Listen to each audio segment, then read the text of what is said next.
just going to start now.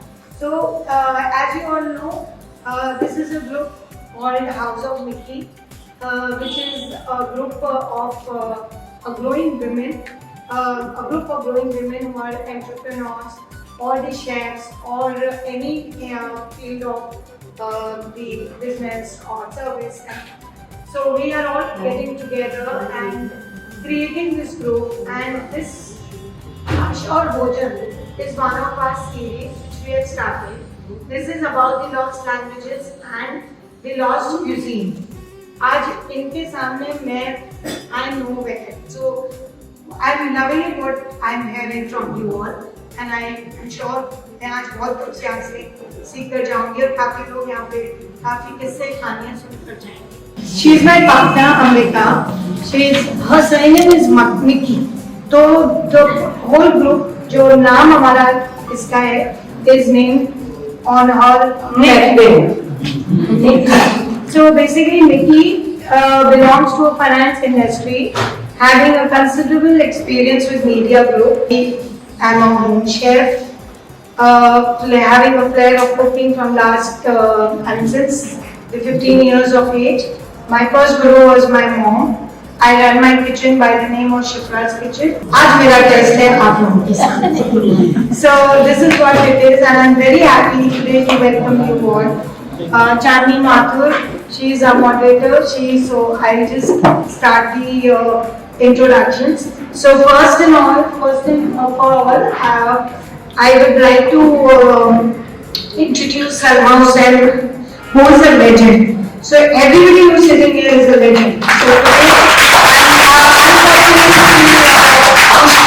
So another legend and historian couldn't make. He was our chief guest. वो नहीं आ पाई किसी वजह से.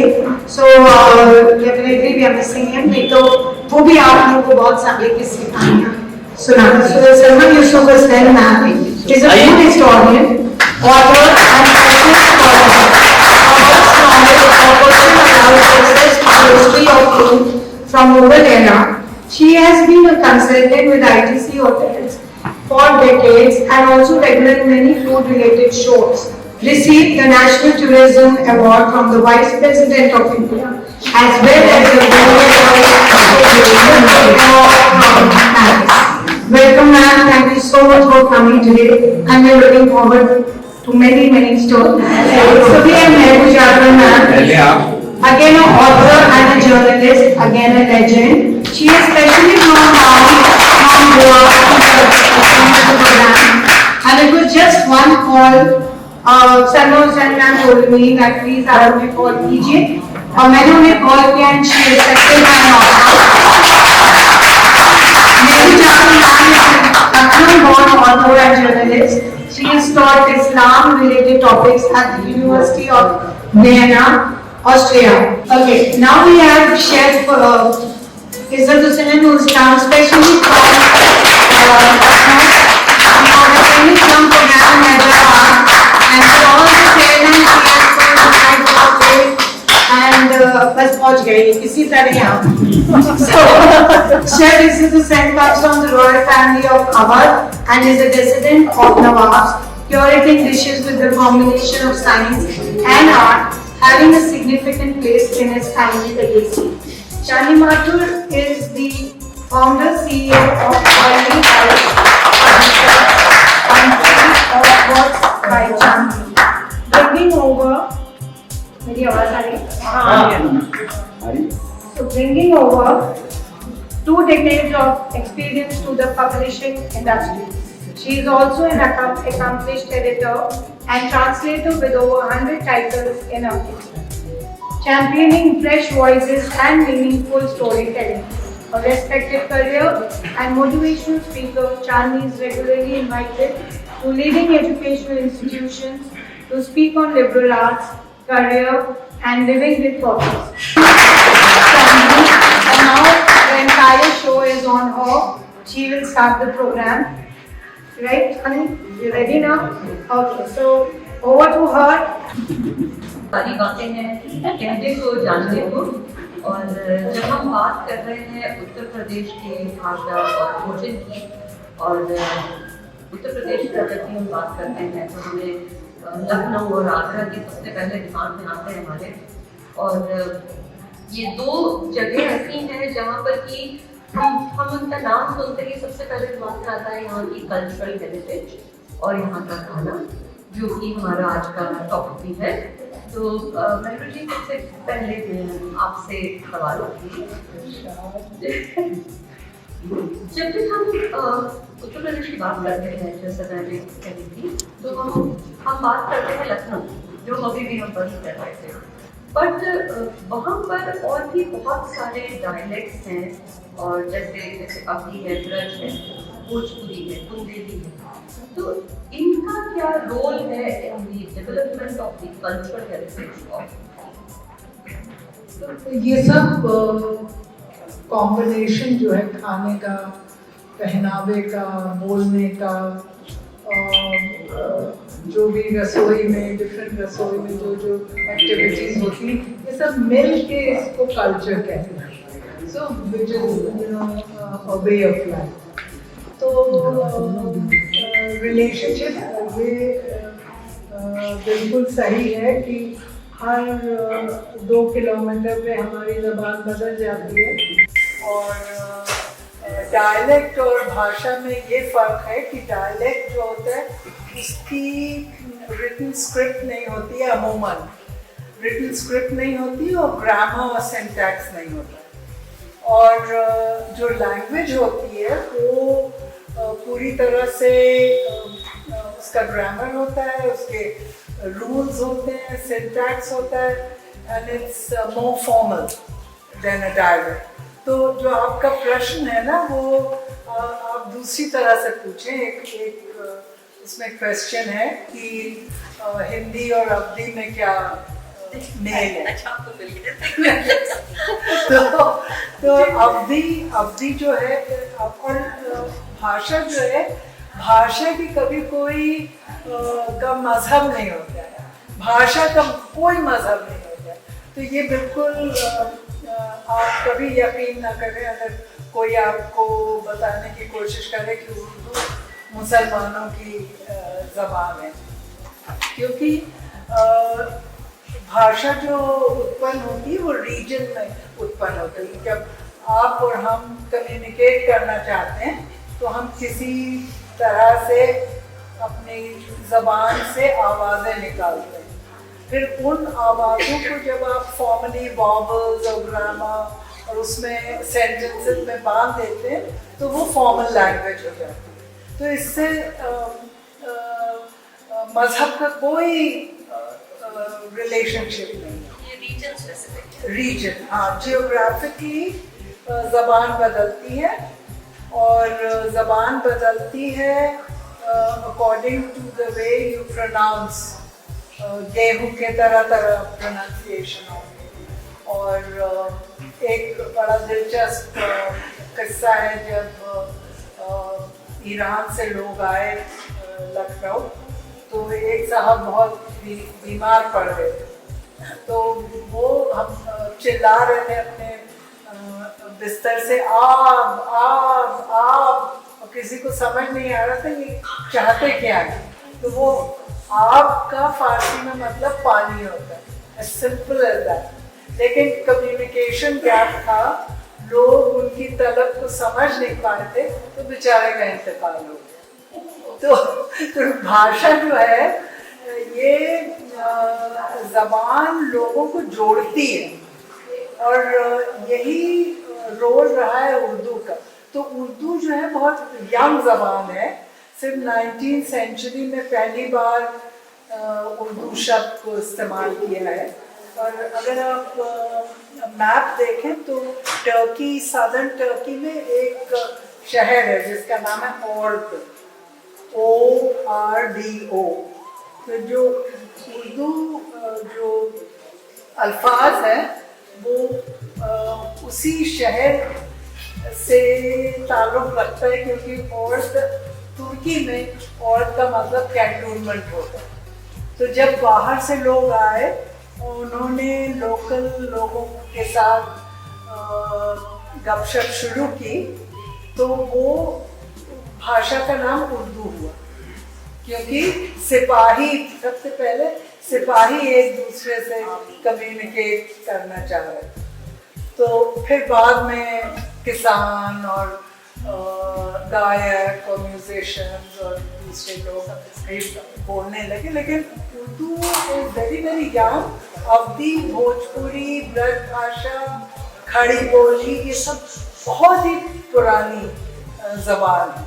जी सलमा जी, आप अगर इसमें कुछ ऐड करना चाहें, मैं आपसे पूछूं कि उर्दू और अवधी में और अवधी और हिंदी में ये अगर हम ट्राइंगल फॉर्म करें इसका, तो उसमें कितना फर्क है और किस तरह का फर्क है?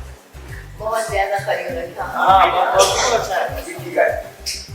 आपको हिंदी के अंदर ज्यादातर संस्कृत के लफ्ज मिलते हैं, जबकि आप अगर उर्दू देखें तो उसमें फारसी और अरबी के इस्तेमाल आता है। और आहिस्ता आहिस्ता जब लोग मिलना जुलना शुरू करते हैं, तो इसी तरह ये ज़बानें भी एक दूसरे से मिलना जुलना शुरू कर देती हैं और बहुत सारे लफ्ज आ जाते हैं। आज हम देखें तो हमारी हिंदी या हमारी उर्दू या हमारी जो भी ज़बान है, उनमें अंग्रेजी की अल्फाज हैं और हम उसको बड़े आराम से बोलते चले जाते हैं। और वही होता है कि ये रीजन वाइज ज़बानें एक दूसरे से मिल जाती हैं और वो मिलकर ही अपना मकसद पूरा करते हैं और लोग उसको अपना बना लेते हैं और इसी तरह आगे बढ़ती जाती है ज़िंदगी। अब पता नहीं, हमारे में तो फ्रेंच, अब ईरान के ज़बान में आप देखिए बहुत सारे फ्रेंच वर्ड्स आ गए हैं। आप शुक्रिया नहीं कहते, तशक्कुर नहीं कहते, आप मर्सी कहते, तो ये हमारे अपने बन जाते हैं।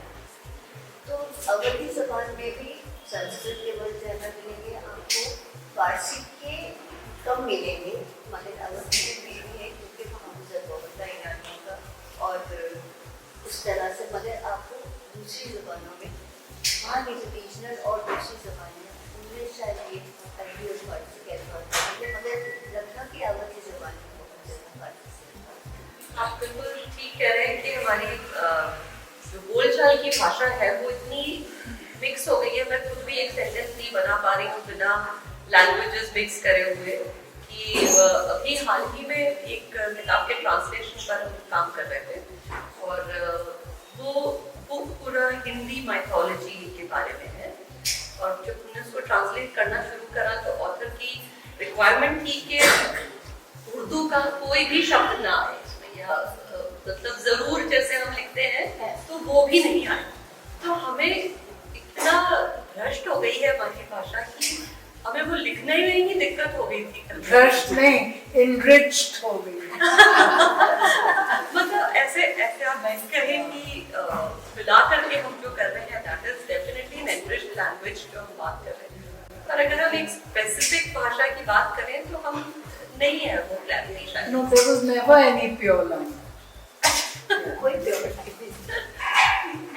So I just want one little, एक मिनट, one little sentence. अगर आप लोग सब जानते हैं अभी जश्न रेख्ता हो रहा है, तो रेख्ता का मतलब क्या है? रेख्ता नाम था उर्दू जबान का उर्दू से पहले, और रेख्ता का मतलब किसी को पता है? रेख्ता का actual literal meaning is Meesho, जो मिक्स्ड लैंग्वेज थी उसको रेख्ता कहते हैं। एंड देयर वाज नेवर, आपने संस्कृत की बात की, तो संस्कृत जो थी this was the language of the priest and scholars, और जो आम जनता की जबान थी before Hindi Urdu, that was प्राकृतिक। So there's never in this world, nothing is pure anything.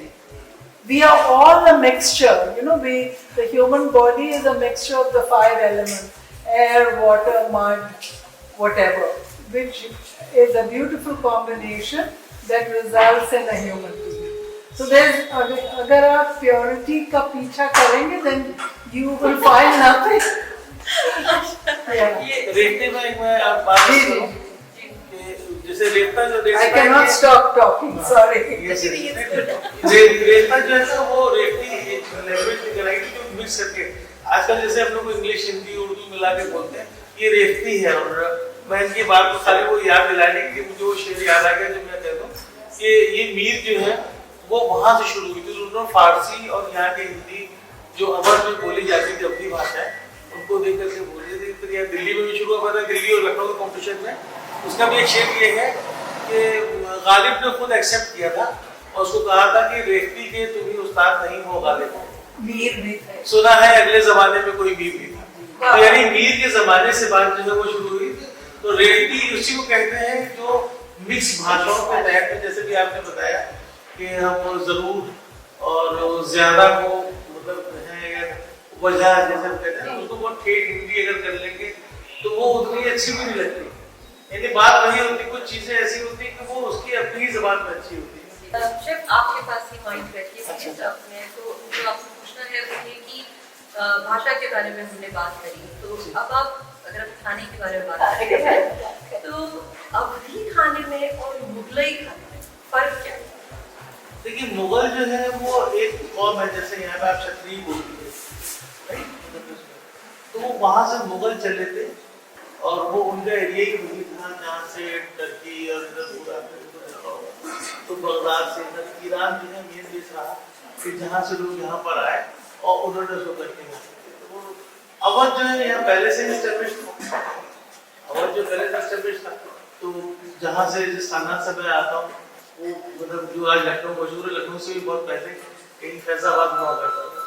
तो फैजाबाद में अयोध्या वहाँ से आगे जो हम लोग अयोध्या को अयोध्या बोलते हैं, वहाँ के शब्द इस्तेमाल में अयोध्या कहना इस्तेमाल होता है।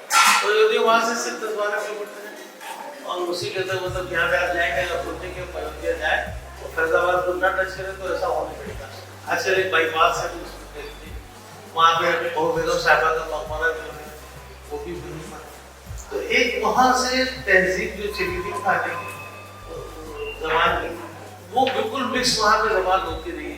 जैसे वो रहा कहाँ करो तो भैया कहाँ रहा तो बहुत दिन से दिखाई नहीं दी। तो ये अवधी एक वो भाषा है उसमें क्या अच्छा वो क्या मूड पिरा रहा है तो मूड यानी सर है और पिरा माने दर्द है तो है ना पीड़ा जो ये कहाँ से आया पीड़ा कहाँ से आया तो ये पीड़ा जो आया है ये पीड़ा से है। पीड़ा जो हिंदी का वर्ड तो वो उसी का पिरा रहा है तो जो आपने सुना होगा चलो तो पिराना अच्छा वो बहुत सी चीजें जो वो रा जो है वो हम लोगों ने जब फारसी वहाँ से जब अरबी लैंग्वेज से आई तो उसमें रा ता वो ता ये सब वर्ड नहीं संस्कृत में और हिंदी में जो बनी तो होती है। जो मैं आपसे जानना चाह रही हूँ वो ये कि जो खाने में किस तरह का फर्क है। मतलब हमारे लिए तो लखनऊ का खाना मतलब आप उसमें अवधी भी खिला दें मुगलई भी खिला दें तो मुझे तो नहीं समझ में आएगा कि कौन सा नहीं समझ में आया। देखिए एक्चुअली फर्क क्या है मैं फर्क बता रहा हूँ। जैसे भी उन्होंने नहरू साहबा ने फरमाया कि हर 2-3 किलोमीटर के ऊपर एक जबान बदल जाती है तो उसी तरह खाना भी 2-3 किलोमीटर में चेंज होता है। मैं आज भी कभी चाहिए दिल्ली आता हूँ तो एक थोड़ा सा वक्त चुरा लेना चाहता हूँ क्योंकि जाते हुए वाली जलेबी बनता है तो दरअसल खाना अपना जो लज्जत बदलता है और पानी का भी बहुत फर्क होता है। नाम बताइए अवधी रेसिपी या अवधी खाने में नहीं खाने के नाम तो बहुत तकरीबन एक जैसे जैसे हमारे हैं वो सलमा साहबा ज्यादा अच्छा बना सकती है। एक जैसे हमारे दही पराठा है तो बिरहा का मौसम क्या कहना आता है वो जानते हैं वो उसी बिरहा के मौसम में बनता है। और मैं समझता हूँ माथुर साहब लोग के बैठे में बिरहा का मौसम मतलब जानते होंगे अच्छी तरह से ना तो वो बड़ा खूबसूरत नाम लगता है बिरहा का। तो वो बिरहा का पराठा आप बताइए सलमा साहब आप बताइए। सावन का महीना जी सावन के महीने हाँ सावन के महीने में एक वो होता है जहाँ पे वो आशिक जो होते हैं वो सेपरेट हो हाँ नहीं सेपरेट हो जाते हैं। नहीं सेपरेट यानी इसी वजह से होते हैं तो वो उसके ऊपर बहुत से गाने जो है लिखे गए हैं बारिश की वजह से बारिश में और वो है कि काम पर भी है तो याद किया कि आने लगी है बहुत हाँ याद किया कि आने लगी है बहुत से गाने आपको उसमें जो आजकल उसमें क्लासिकल म्यूजिक में भी है तो वो मोरे पिया नहीं आए सावन आया वो आया पिया नहीं आया तो उसी के ऊपर वो रोटी पकाती जा रही है पराठा पका रही है जिसमें आटा है जिसमें चने की दाल को बॉयल करके अंदर डाला गया है और उसको मतलब स्टफ करके बना रही है और वो उसको बिरही पराठा कहती है। रो के बना रही है उसको याद आ रही है कि अगर वो होता है कि आज भी टेंडेंसी आती है अपने बच्चों के लिए भी आती है लोगों के लेडीज में कि वो पका रहे हैं या माँ बाप के लिए आती है खीर। अगर मेरी मम्मी को खीर बहुत पसंद थी, मम्मी होती है तो खीर खाती है, बड़ा अच्छा होती है ना, होता है।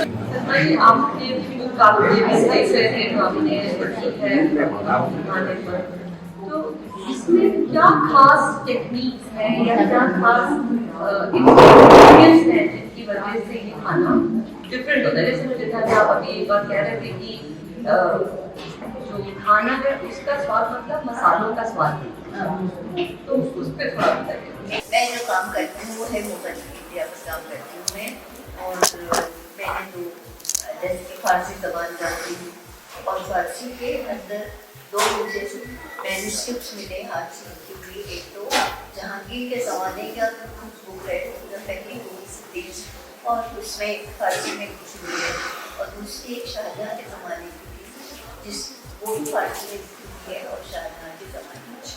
अब हम अगर उन खानों को देखते हैं तो हमें पता लगता है कि मुगल खाना क्या था। मुगल खाना वो नहीं था जो हम खाते हैं आज। हम मुगल खाने के नाम पर खाते हैं मसाला और तेल। आप चले जाइए पुरानी दिल्ली में, चले जाइए रेस्टोरेंट में, चले जाइए चाहे 5 स्टार होटल में चले जाइए, आपको वो खाना नहीं मिलता जो असल में मुगलाई खाना है। और मैंने ये सोचा कि ये ज़रूरी है कि हम पता करें, तो भाषा अब जाननी ज़रूरी थी। तो फारसी चूँकि मैं जानती थी, मैंने अपनी भाषा का इस्तेमाल किया और उसको ट्रांसलेट किया अंग्रेजी में, और अंग्रेजी में ट्रांसलेट करने पे हमें मालूम हुआ कि मुगलाई खाने जो थे उनमें कितने कम मसाले इस्तेमाल होते, 3-4 मसाले इस्तेमाल होते थे, मगर उनके यहाँ नट्स, ड्राई फ्रूट का इस्तेमाल ज़्यादा था, ज़ाफ़रान का इस्तेमाल ज़्यादा था, और वो खाने की छुआ करते थे अपने तौर पर। ये खाने आपको अवध में या लखनऊ में नहीं, क्योंकि लखनऊ में है फ्लेवर मगर बहुत सतल, क्योंकि लखनऊ का खाना और लखनऊ के लोग खाने में कहते हैं कि नफासत और नज़ाकत लखनऊ में बसी है। लोगों के मिजाज में नज़ाकत और नफासत है, तो वो खाने को बहुत ज़्यादा कुछ नहीं कहते, सटल फ्लेवर होता है। तो ज़ाफ़रान का इस्तेमाल बहुत कम होता है, इनके यहाँ मीठे ईख का इस्तेमाल हल्का होता है, इनके यहाँ केवड़े का भी इस्तेमाल होता है, मगर ये सब चीज़ें जो थी बहुत हल्के इस्तेमाल होने लगी, जिससे खाना इतना एक्सोटिक और डिफरेंट नहीं बन जाता। तो ये जो आप अभी मीठी फिश वाली रेसिपी जो आप बता रहे थे, उसकी मीठी फिश, मीठी मछली की बात है।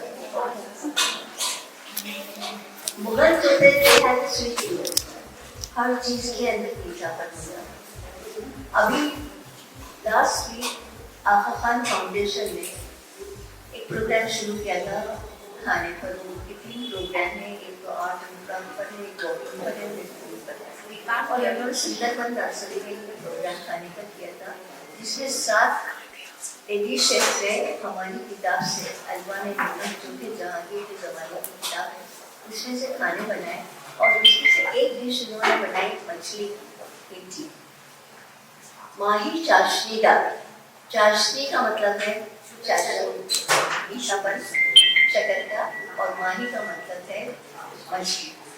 तो इन्होंने ये मछली चाशनीदार बनाई तो इस कदर उम्दा थी कि जब मैंने भी खाई तो मुझे यकीन नहीं आया कि ये लेडी शेफ इतना अच्छा खाना बना सकती है।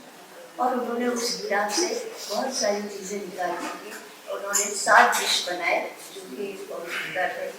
तो ये चीज़ें हमको मिलती हैं कि उस ज़माने के खाने में क्या क्या फ़र्क हुआ है। अच्छा, कबाब, शाही कबाब ले लीजिए, शाही कबाब में भी गोभी हटा देते थे, या चाशनी बना के शाही कबाब उसमें छोड़ देते थे 2-3 सेकंड के लिए, और उसे निकाल देते। तो ये मीठापन हमको उस ज़माने की रेसिपीज में मिलता है। अच्छा, उसके बाद लखनऊ के खाने में रंग भी है और वैरायटी भी। अब ये रंग कहाँ से आया? ये रंग हमको दिया नूरजहां। आप ये किताब जो है अलवा ने नेमत, उसको जब मैंने ट्रांसलेट किया तो मैंने देखा कि आज हमारे बच्चे, और आज हम सुपर बाजार जाते हैं और हम योगर्ट ले आते हैं, फ्रूट योगर्ट लेकर के आते हैं, और हम कहते हैं कि मैंगो फेवरेट है, ये अनानास फेवरेट है, ये आम फेवरेट है। मगर नूरजहां ने उस ज़माने में, जहांगीर के ज़माने में, जब उस सेंचुरी में, इसने एक बर्तन के अंदर 5 तरह की ये दही जमाई और उनके अंदर ये फेवरेट डाला उसने, कहीं डाल दिया उसने मैंगो का रस, कहीं डाल दिया ज़ाफ़रान, कहीं बीटरूट डाल दिया, इस तरह उन्होंने और सनमाइका का पार्टीशन लगा दिया और जब थोड़ा सा दूध डाल दिया, जब भोजन में ये पार्टीशन निकाल के उन्होंने उसको सर्व किया। ये उस ज़माने की बात है जो हम आज ज़माने में भी हम खा रहे हैं और बड़े शौक से खाते हैं। और ये रंग जो थे, पालक की रस डाल दिया, खाना ग्रीन हो गया, ये ज़ाफ़रान डाल दिया, पीला हो गया।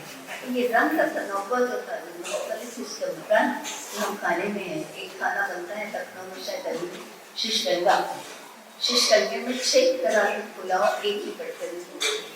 ये सब चीज़ें हमको मुगलों ने दी है, इसका इस्तेमाल हम आज करते हैं। मीठी मछली तो मेरे लिए बहुत ही शॉकिंग डिश है कि ऐसा भी कुछ हो सकता है। आपसे पहली बार सुन रही हूँ मैं। मुझे लॉस्ट रेसिपीज का एक एपिसोड याद आ रहा है। लखनऊ के एक शेफ थे जिन्होंने एक डिश बनाई थी जिसके अंदर 7 लेयर्स थी, जो स्टार्ट होती थी अंडे से, फिर बटेर को पका के अंडा उस बटेर में स्टफ होता था, वो बटेर मुर्गी में, वो डक में और वो पिकॉक में, और वो इतनी इलाबोरेट डिश और ऐसा कुछ बनता था पहले बिना the kind of resources that we have today. तो वो मुझे बिल्कुल अभी बात करते करते ध्यान आ रही है वो बातें जो तब देखते थे। तो खाने का शौक तो मुझे थोड़ा सा मालूम हूँ, पर शादी के बाद शुरू हुआ क्योंकि मेरे हस्बैंड को खाने का शौक था, तो बनाना मैंने तभी से शुरू किया। तो एक आपसे मैं पूछूंगी कि जब हम खाना बनाने की बात करते हैं तो बहुत सी ऐसी चीज़ें होती हैं जो हम रूटीन में बनता है हमारा खाना, और जब कुछ खास बनाते हैं तो कोई एक ऐसी मुगलई डिश बनाइए जो हम आज बना सकते हैं इजी। अच्छा, पहले एक कंटिन्यूएशन में मैं एक बात बता दूं कि पता आज खाना जो है वो बिगड़ा है, उस पर भी एक शेर है, मैं सुना देता हूँ कि ग़िज़ा तो आप जानते हैं ना, खाने को कहते हैं जो डाइट है या मील है, उसको कहते हैं कि बेग़िज़ा के तो नहीं रह सकते, बेग़िज़ा के तो नहीं रह सकते, ना मिला कुछ तो जहर खाने लगे। खाना है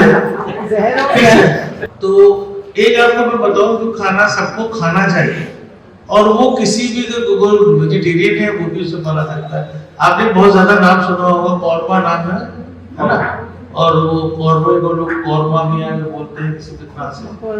तो लखनऊ के खाने में रीजनिंग होती है। अच्छा, एक चीज होती है ना, जैसे आप आजकल यहाँ पे लोगों ने देखा ना बुफे लगाते थे, यहाँ पे फ्लावर्स लगे हुए इस टाइप के बुफे लगे, तो उस जमाने में दस्तरखान में खाना होता था, तो उस दस्तरखान में खाने में कोई ना कोई सरप्राइजिंग डिश जरूर होती है। तो अब्दुल हलीम शरफ ने भी अपनी उस किताब में लिखा है, वो यहाँ से उन्होंने खाना यहाँ से गया तो एक उन्होंने पूरी बनाई, तो जो देखने में बड़ी अच्छी पूरी लग रही, तो पूरी को जो उन्होंने उसमें किया तो उसमें से एक परिंदा छोटी चिड़िया जो थी वो उड़ के चली गई। तो यानी वो एक सरप्राइजिंग फूड एक जरूर होता था कि आप उसको खाएं। कुछ ही चीजें होती थी, वो चीजें आपको नमकीन समझे, जैसे आपने कभी आपको धोखा हो गया हो कि वो ढोकला है, उसको हमने मीठा समझ के खाया तो पता लगा नमकीन निकला, कभी नमकीन मीठा समझ के निकला। तो कुछ फल भी इसमें खाने में होते थे, शादियों में जो चौथी चालीस वगैरह जो होते थे उसमें इस तरह से बड़ी चीजें रखी जाती थी जो उसमें हो जाता। तो खाने के लिए फिर मैं अपनी बात में लौट रहा हूँ कि कौरमा, किसी ने कहा भी कि मतलब बहुत लोग सब लोग खाते हैं, लोग मतलब मसाले बहुत खाते हैं, तो लखनवी खाने में एक रीजनिंग होती है कि जैसे मटन हम खा रहे हैं, मटन को कौरमा मोस्टली सबसे पहले कोई चीज बनेगी मटन का, तो what is mutton? That is a protein है ना। तो प्रोटीन जब हम खा रहे हैं तो प्रोटीन खाने के लिए हमको ऑक्सीडेशन होगा, यानी बादीपन आता है, तो उसके लिए उसमें अदरक डाली जाती है। फिर कैसा ये कोलेस्ट्रॉल जो बढ़ाता है, उस कोलेस्ट्रॉल को कंट्रोल करने के लिए उसमें लहसुन डाला गया, गार्लिक, राइट, ठीक। अब उसके बाद में फिर अब मसाले शुरू हुए। मैं आपको रीजनिंग बता रहा हूँ जो मैं करता हूँ तो अपने खाने के साथ में, तो वो मसाले शुरू हुए। अब उसके बाद में क्या हुआ कि हम जब मटन खाएंगे तो वो हमारे ओरल अल्सर से लेकर के मतलब इंटेस्टाइनल अल्सर्स तक के डेवलप हो सकता है, और मुंह आ जाता है, इसको लोग पुराने जमाने में मुंह आना कहते थे, ये मुंह में होता है। तो उन अल्सर्स को कंट्रोल करने के लिए इसमें क्लोव डाली जा रही है। मतलब कोई चीज विदाउट रीजनिंग नहीं। फिर उसके बाद में ये हुआ कि सब तो हमारे पैंक्रियाज में जाएगा तो प्रोटीन हैवी है और रेड मीट है, इस तरह से सब बात करने लगेगा, उसको हैवी बर्न हो जाएगा। तो उसको कंट्रोल करने के लिए दालचीनी, सेलोमेन आज आपने कहा तो सेलोमेन के कितने बेनिफिट्स बताए जा रहे हैं। तो ये तमाम चीजें मिल करके एक फॉर्मा बना और आपको पसंद आया तो ताली बजा दीजिए। हमारे लखनऊ में खाने का एक जोड़ है, कबाब पराठे, ठीक, कबाब और पराठा, मतलब हम लोग बहुत मल्टीपल डिशेस की तरफ नहीं जाते। निहारी कुलचा, हाँ, नहारी कुलचा है ना। अगर आप इस्फहान चले गए होते तो आपको गया ना मैं इसमें? बिरयानी जरूर मिल जाती। मैं ऐसा ईरान गई और हमने एक बोर्ड देखा बिरयानी इस्फहान में, हम चले गए, हमने जाकर उनसे कहा कि भैया एक प्लेट बिरयानी दे दीजिएगा, मगर जब नजर दौड़ाई तो देखा कि ना कोई चावल का आसरा नजर आ रहा है, ना कोई देग नजर आ रही है, ना कुछ है। खैर हमने सोचा और होगा, अंदर किचन है एकदम, वहाँ से टंकर आ जाएगी। उन्होंने कहा आधा घंटा लग जाएगा, हम बैठे रहे आधा घंटा, आधे घंटे में वो ले आए। तो उन्होंने एक नान पर रोस्टेड गोश्त और थोड़ा सा सैलेड लगा के दिया और कहा कि ये है बिरयानी इस्फहानी। मैंने कहा कि ये चावल की बिरयानी आप लोगों ने हिंदुस्तान में शुरू की, ईरान में नहीं होता है। ईरान के अंदर नान के ऊपर बिरयानी देते हैं और यही है विज्ञान का मतलब। दिल्ली से शेयर किया, मिश्रा गया कि फर्शे मखमल पे मेरे पाँव चले जाते। क्या बात, उन्होंने कहा कि इतने मतलब जो है वो नाजुक है कि जो मखमल का यानी कालीन है, इस फर्श के ऊपर जब हम चलते हैं तो हमारे पैर छिलने लगते हैं।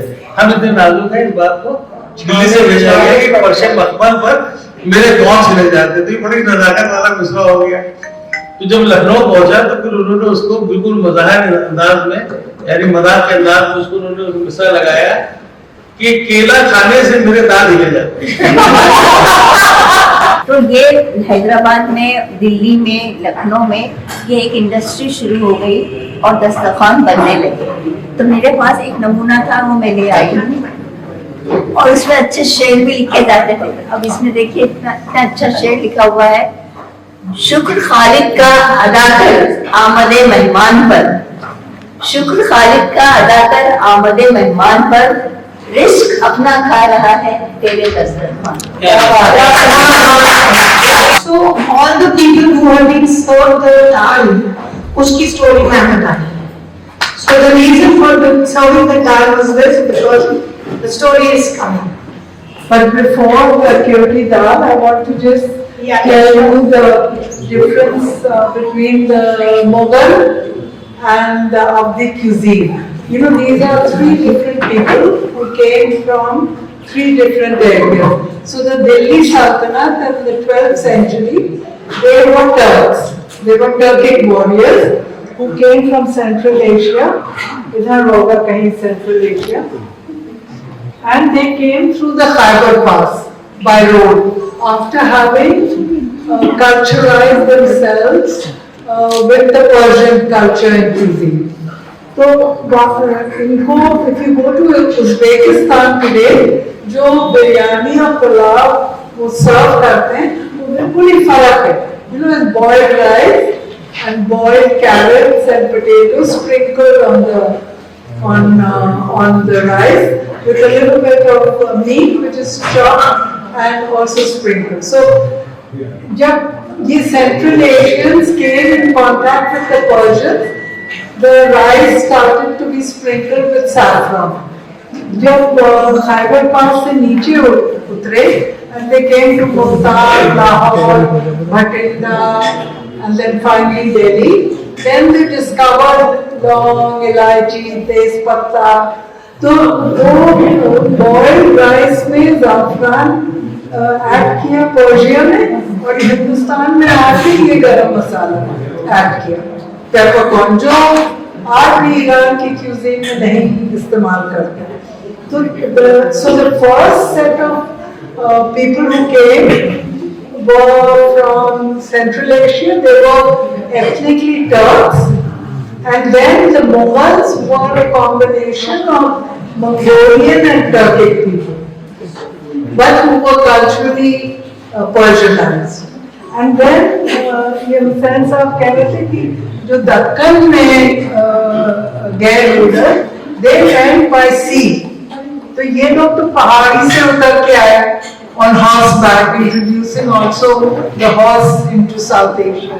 लेकिन यहाँ पानी से, ईरान से जो दक्कन के रूलर्स थे, दक्कन हैदराबाद के जो रूलर्स थे, कुली कुतुब शाही dynasty, they came directly from Iran by sea to Hyderabad. So this is the difference. तो जो सी से आया वो उसने कुछ कंट्रीब्यूट किया, जो घोड़े से आया उसने कुछ कंट्रीब्यूट किया।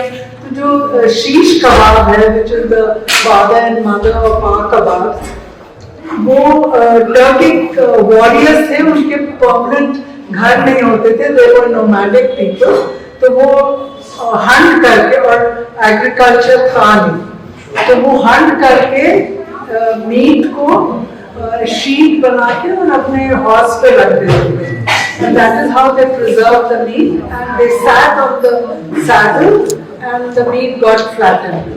और रात में bonfire जला के अपने sword पे वो गोश्त को ऐसे ऐसे से चढ़ा के bonfire पे without salt, without, था ही नहीं उनके पास peppercorn, base or anything, ऐसे roast करके, so therefore the word roasted comes. That is why the word vegetable biryani is an oxymoron. There is no such thing as vegetable biryani, because biryani means roasted before being cooked, implying meat.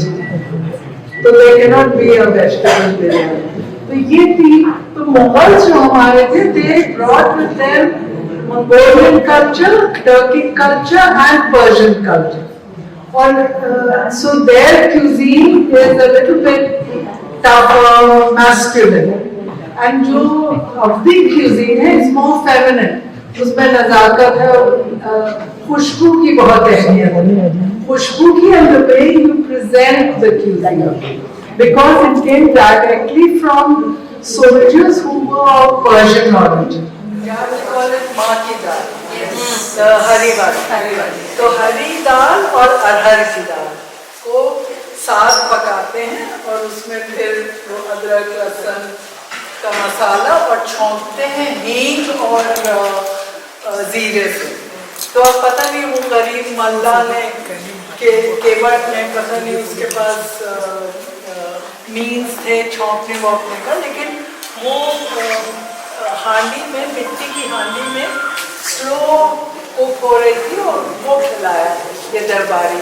तो उसको इतना मजा आया कि he introduced that, he took the recipe and introduced that dal into the royal kitchen.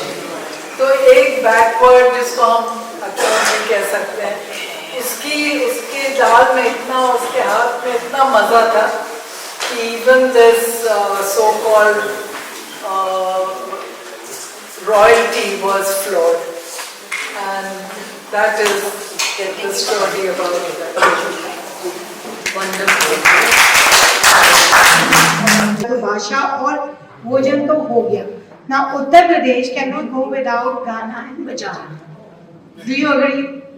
Yes. So now in front of you we are presenting a band called Focus.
brought up in Banaras.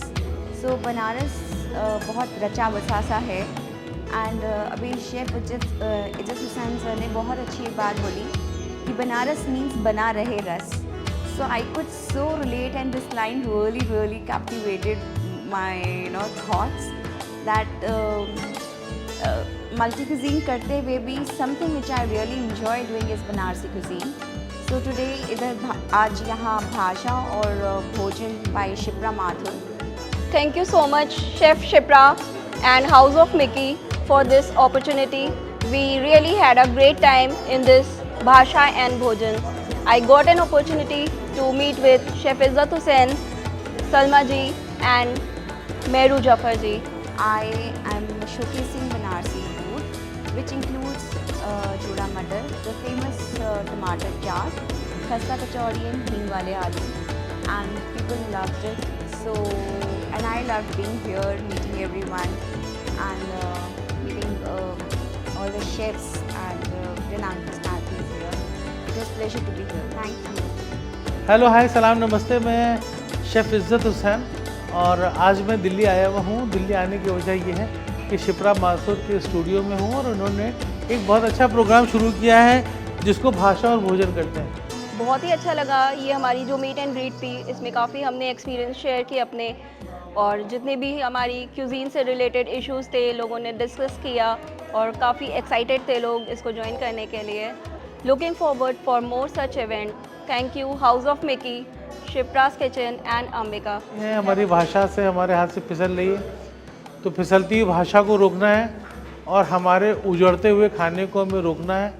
तो प्यार और सेहत की तरफ जाइए, भाषा और भोजन का ध्यान रखिए, और खाना और गाना अपना ही अच्छा लगता है तो अपने खाने पे कंसंट्रेट करिए और अपनी भाषा के गानों को एक बार सुनेंगे तो आपको मज़ा आएगा.